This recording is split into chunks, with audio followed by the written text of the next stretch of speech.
Mahigit 4,000 kaso na ng HIV ang naitala sa unang 4 na buwan pa lang ng taon. Nangangamba ngayon ang ilang persons living with HIV matapos limitahan ang supply ng gamot para rito. Nasa frontline ng balitang yan, si Mobile Journal Bea de Guzman. Sa isang tusok, Pa-press na lang po ako.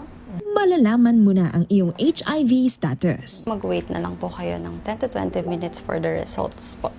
Taon-taon, tumataas ang bilang ng mga nagpopositibo sa HIV o Human Immunodeficiency Virus. Base sa datos ng Department of Health Epidemiology Bureau, mula sa 2 kaso noong 1984, halos 20,000 bagong kaso ang naitala noong 2025. At sa unang 3 buwan ngayong 2026, 4,633 na ang naidagdag. Sa loob ng 4 na dekada, halos 170,000 na ang kabuuang kumpirmadong kaso ng HIV sa bansa.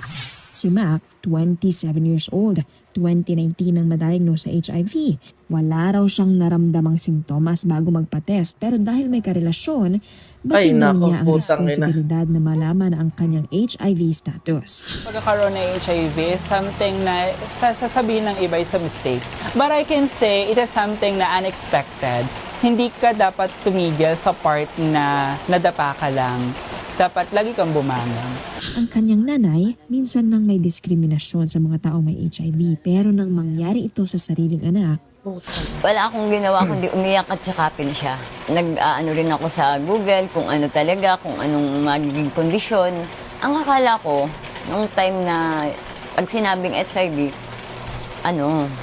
nakamamatay, nakahawa talagang totally mamamatay na. Hindi naman pala. bagamat wala pang lunas sa HIV, may antiretroviral therapy para makontrol ito. Dahil sa tuloy-tuloy na gamutan, mababa na ang viral load ni Mac at hindi na ito nagdulot ng komplikasyon. Pero maaaring mabago ito kapag natigil ang gamutan. Yung moment na nagkaroon ng news last time about sa shortage ng sa supply ng gamot is something na nakaka-anxious. And I hope na hindi naman kami biguin ng government when it comes to this.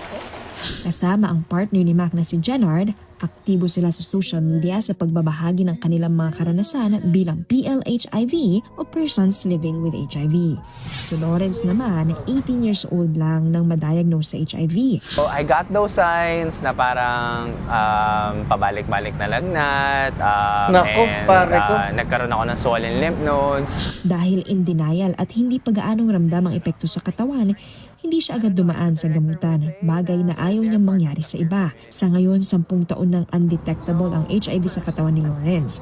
Malaya niya